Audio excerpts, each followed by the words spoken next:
Thank you, ladies and gentlemen. I want to thank you for tuning in to hear a few pointers on how I became the world's #1 retail salesman, and may I add, in the toughest business in the world. Selling automobiles is tough, but for me it's the easiest thing I think I ever did because I learned my profession. Now I'm going to be talking about a few pointers. You should listen to me, possibly write them down, and live by the rules I'm talking about. First off, I want to tell you that I'm not ATA-NA. Now you're probably wondering, what is ATA-NA? All talk and no action. There's a lot of speakers and a lot of people telling other people, my brothers and sisters, how to do it, and they have never been in the firing line. They're talking through theory. I'm talking through experience. And I tell people this, that if Joe Girard can do it, you can do it. I'm not better than you. I have 2 legs, 2 arms, 2 eyes, and 2 ears. But there's one thing I have that I programmed well. That little piece of brain that I honed and honed like you won't believe, to make myself perfect in every way. And I know you can do it.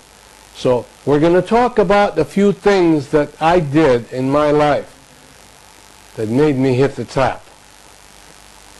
You can do it. But if you keep saying these words to yourself, if it's to be, it's up to me. Nobody is going to do nothing for you. I'll tell you that right now. Nobody. You're the only person that can do anything you want to do. You are the captain of your ship. So if you want to ask me some questions, I'd be more than happy to answer them for you.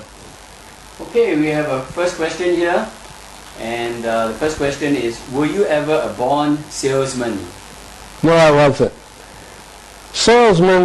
Salespeople rather, are not born. They are made. Years ago, which I'll talk about in a few moments, where I came from, a very deplorable ghetto. The ghetto is where there's no food, no jobs, no money, and holes in your shoes.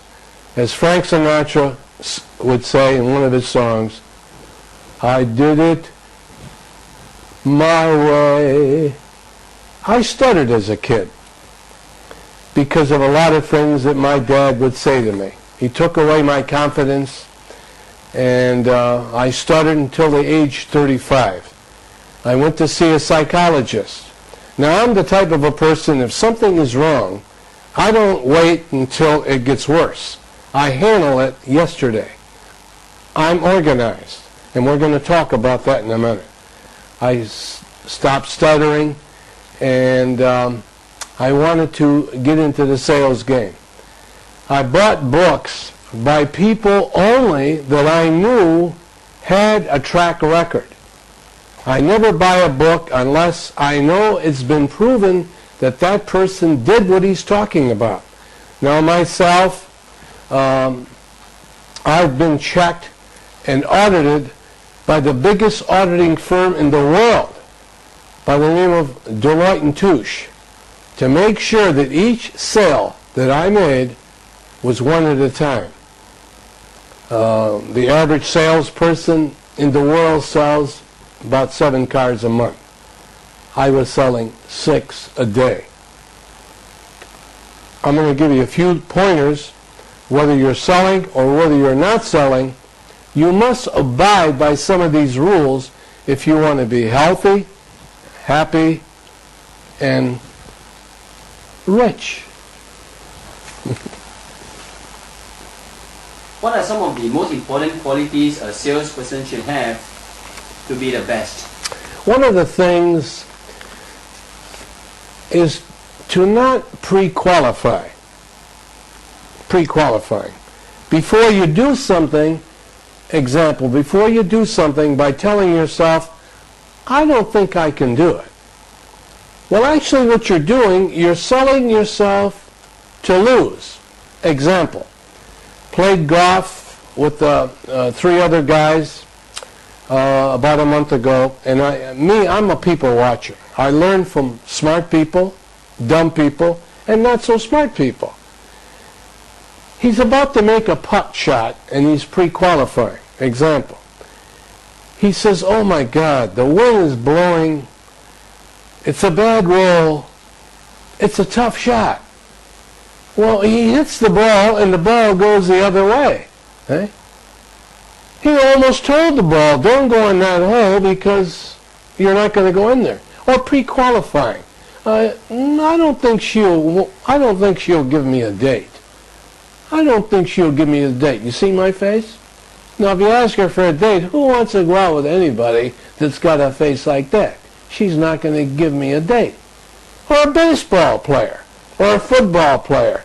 I don't think we're going to win today. So what you're doing, you're taking away from yourself the positive thoughts that you better have in order to succeed. You must have the power of positive thinking instead of the power of stinking thinking. You know, stinking?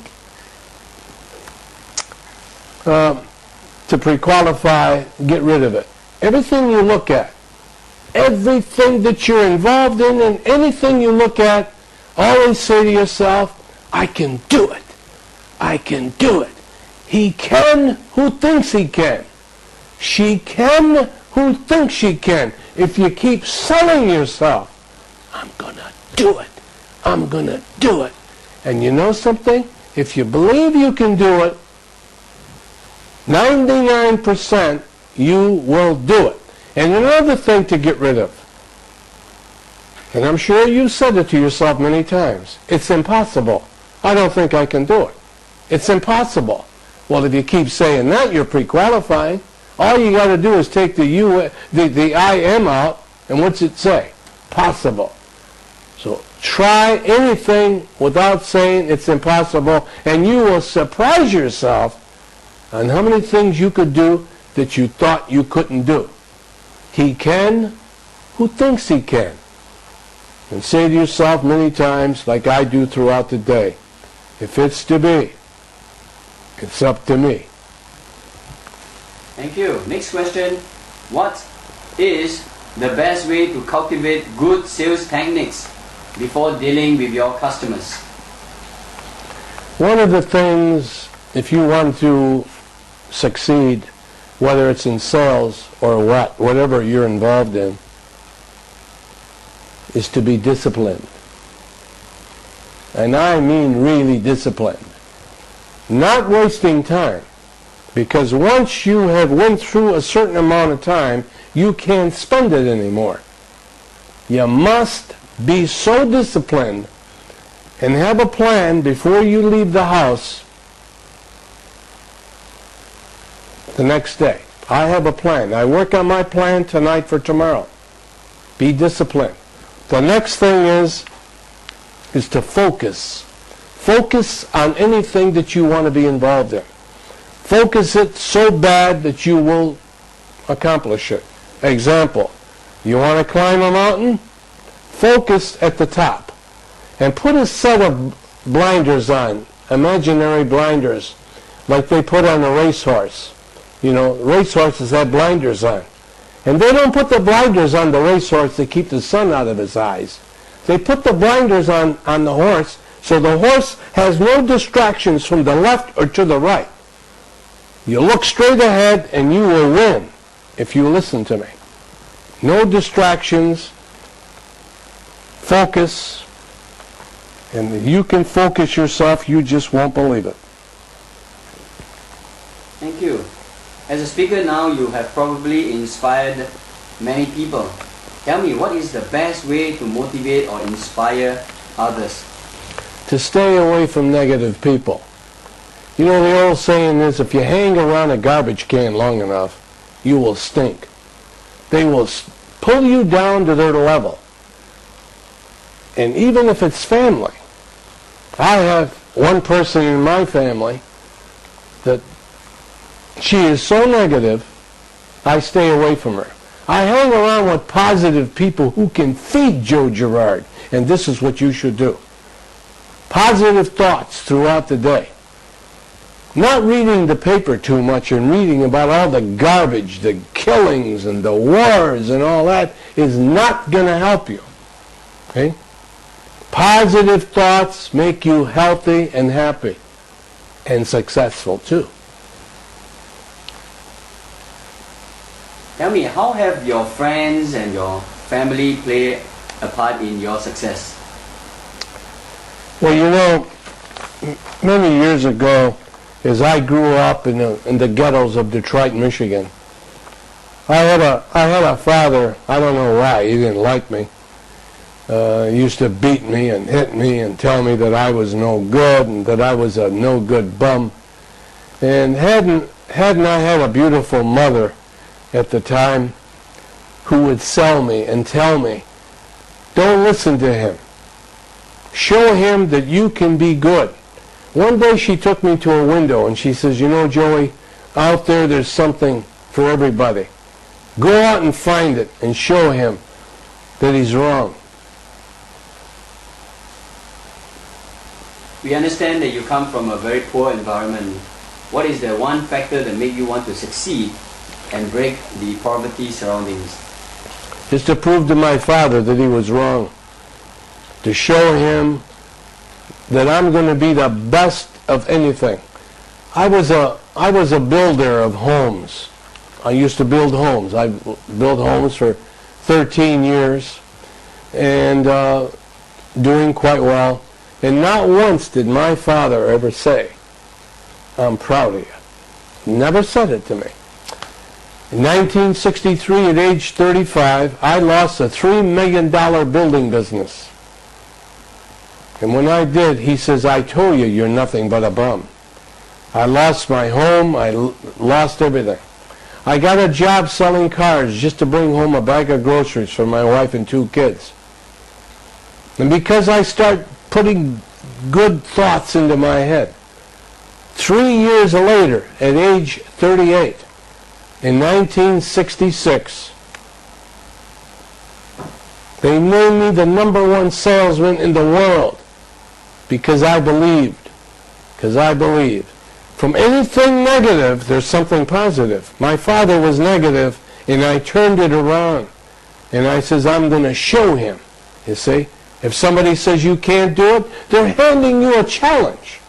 They're telling you, I have faith in you. When somebody says you can't do it, turn it around and say, I'm going to show them that they have faith in me and I'm going to do it. Like I said, anything negative, there's something positive. Tell us, what are the Joe Girard's 4 rules? When you sleep and somebody rings the telephone, say 3 o'clock in the morning, what do you tell them? This is a heck of a time to call me. I'm sleeping. Call me tomorrow. You don't want to be bothered, do you? All right. How about when you're eating and somebody calls you on the phone and your wife answers the phone? What do you say? Tell them I'll call them later. You don't want to be bothered, do you?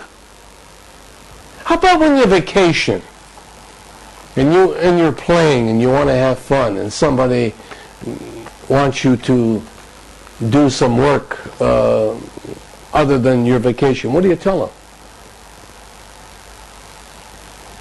Don't bother me while I'm on vacation. Well, now we get down to work. Did you know that people are constantly forgetting that the first 3 things, they don't want to be bothered, and this is what you should tell anybody else who might say to you, hey, let's go play a round of golf, when you should be working. Now, I have a rule. When I'm working, where I work, there was 42 salesmen on the showroom floor. The rule was this. Anybody that ever came up to me that wanted to tell me a joke, or to go play golf, or maybe to go boating, I would tell him, please, don't bother me. Bother somebody else. I had a rule that I never talked to anybody that I worked with. I never ate with anybody I worked with, because I don't want to waste any time. If I couldn't sell you a car, I didn't want to eat with you. I don't want to come to your house, and I don't want you to come to mine. I'm very organized, I'm very focused, and this is what you should do. Now they all used to say, Joe Girard's too big time to eat with us. And I tell them, hey, we shouldn't eat with one another. We can't do nothing but waste time. So who did I eat with? I ate with people who can help Joe Girard's cause. The banker, the guy who okays the credit for the car. Maybe the customer's credit isn't that good. But eating with a banker, he says, go ahead, Joe, you can have it. I ate with the mechanics where I work in the service department. People who can help my customer in service. And this is where I was very good. I used to take the mechanics out once a month and wine them and dine them in a good Italian restaurant. These guys loved me so much they'd kill for me. I used to eat with some of my best customers, people who can send customers to me. But to waste time when I'm working is a big no-no. I think we have time for one last question, and this is a very interesting question. What is the one thing, or what are the things that you are most proud of? One of the things that I'm very proud of is the Guinness Book of World Records. I'm the only salesman that's ever been in the Guinness Book of World Records, and I'm very proud of it for one reason. I didn't have to eat 10,000 bananas to get in here. I got in here because I worked. But I put a word in back of work to make it work. And it's called smart work. So there you got it. You can be what you want to be if you want it. If you want it bad enough. And you know something? I'm rooting for you because I love you. Thank you very much. Thank you.